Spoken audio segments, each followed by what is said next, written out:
A woman is arrested following the St. Petersburg bomb blast that killed pro-Kremlin blogger Vladlen Tatarsky, Interfax reports. Ukrainian border guards release a video allegedly showing their forces defending embattled Bakhmut, following Russia's claims it has captured the city. Conservative leader Petteri Orpo claims victory in Finland's election, knocking Prime Minister Sanna Marin's party into third place. Former Kosovo President Hashim Thaçi and his 3 co-accused plead not guilty to charges of war crimes as their trial gets underway in The Hague. Technology fans celebrate the 50th anniversary of the first mobile phone call in history.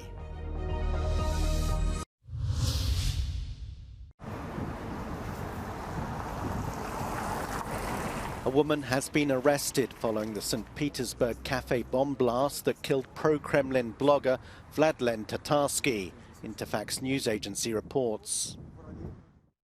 Tatarsky was speaking at a public meeting in the cafe on Sunday when the bomb went off, injuring 30. Eyewitnesses said that shortly before the blast, he had placed a bust of himself on a nearby table. Дали ему якобы какая-то покойница подарила подарок, статуэтку. Все. Ну и после этого, через там, может быть, 3-5 минут, я не знаю точно, произошел взрыв. Что сказать? Tatarsky had more than 560,000 followers on Telegram. Unlike many other commentators, he frequently visited the front line.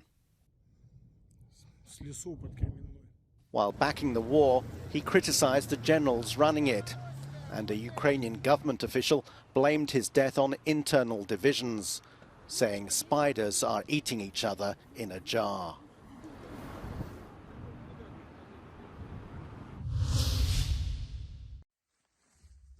This is as close to a victory as Russia can exhibit on the Bakhmut front.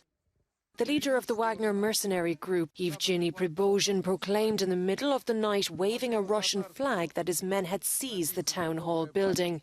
This is a, quote, seizure in the legal sense of Bakhmut, he claims in the video, and dedicated to the Russian military blogger killed on Sunday in a St. Petersburg cafe. Ukraine has acknowledged small Russian advances at some points, but claims it still has control of the city and the morale on the front is high. As proof, they published this video of alleged fighting in Bakhmut. The eastern city is a ghost town after months of combat between Russian forces and defending troops. Although it is not of great strategic importance, both sides consider it to be of great symbolic value.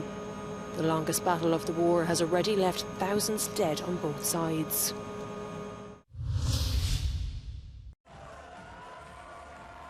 Finland's centre-right leader Petteri Orpo celebrating after he claimed victory for his National Coalition Party in Sunday's tightly fought parliamentary elections.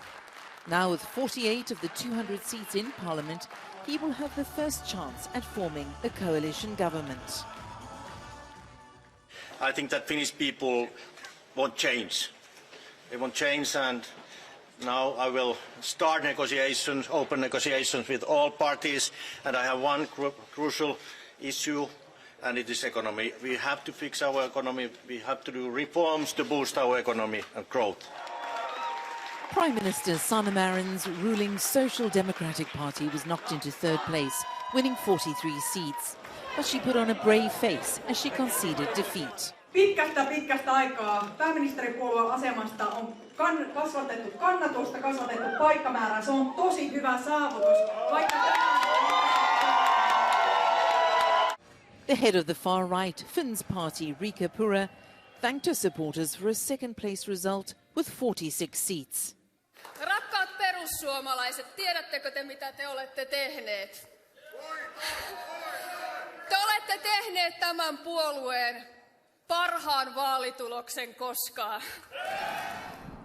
Under Finland's system of proportional representation, to run the country, a coalition must muster more than 100 seats in the 200-seat parliament. Negotiations are expected to be tough.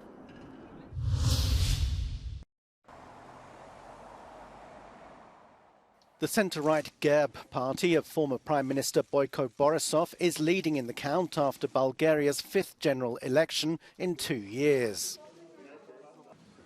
With 26% of the vote, GERB has a narrow lead over the We Continue the Change party of another ex-premier, Kirill Petkov.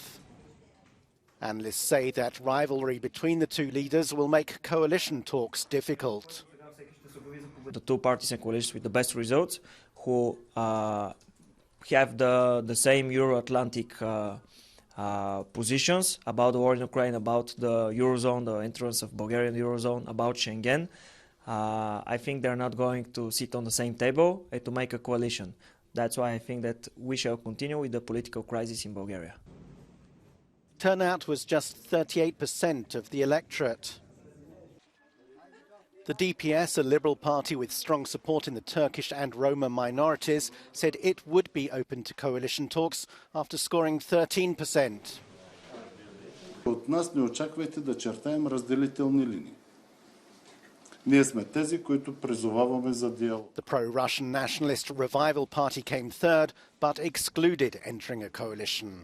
Единственото правителство, което Възраждане може да подкрепи и което ще подкрепи, е правителство с мандата на Възраждане. Bulgaria needs political stability if it's to implement institutional reforms required to unlock €5 billion in EU recovery plan funding. After more than 3 decades, Milo Đukanović has lost power in Montenegro. In the presidential election, Jakov Milatovic won a convincing victory for the Europe Now party. He was supported by almost all political parties in Montenegro. Nikada nas više neće dijeliti, neće siromašiti I neće zarobljavati državu kriminalom I korupcijom. Mi smo večeras svi zajedno rekli da je Crna Gora ide naprijed, da Crna Gora ide ka bogatstvu, ka jednakosti, ka zemlji pravde, povjerenja I zajedništva. Voting was peaceful in an election that appeared decided 2 weeks ago, when it was clear that the political math was on the side of the candidate of the Europe Now movement. Milatovic won 60% of the vote, and Đukanović 40% of the vote. And thus, his Democratic Party of Socialists of Montenegro lost the presidential election after losing the parliamentary election in 2020. Crna Gora je izabrala, ja taj izbor poštujem, čestitam Jakovu Milatoviću na povjerenju koje je dobio na predsjedničkim izborima. Želim mu da bude uspješan predsjednik, jer ako on bude uspješan predsjednik, to može značiti da će I Crna Gora biti uspješna država I da će se kretati ka svom cilju. There was celebration on the streets of all major cities. The parliamentary elections are already waiting for Montenegro on June 11th. Then the Europe Now movement will not be able to count on a large pre-election alliance like before the second round of the presidential elections. But there is no doubt that they are now one of the dominant political forces in Montenegro. Milatovic is vowing to now lead the Balkan nation into the European Union, but his new role will mostly be a ceremonial one.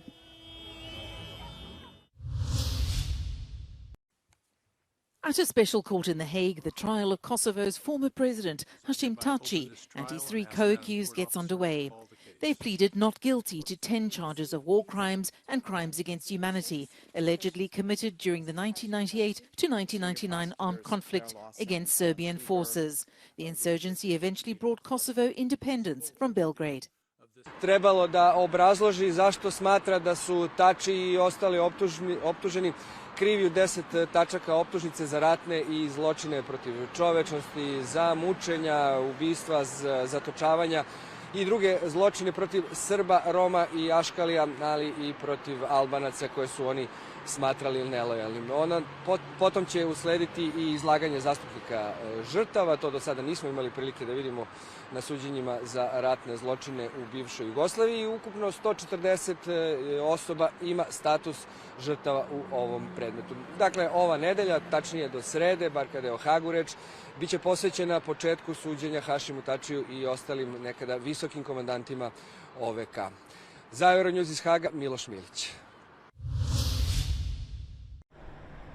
Parisians have voted overwhelmingly to ban for-hire electric scooters from the city's streets. in what is seen as a victory for road safety campaigners. In a referendum in the French capital on Sunday, 90% of voters backed the ban.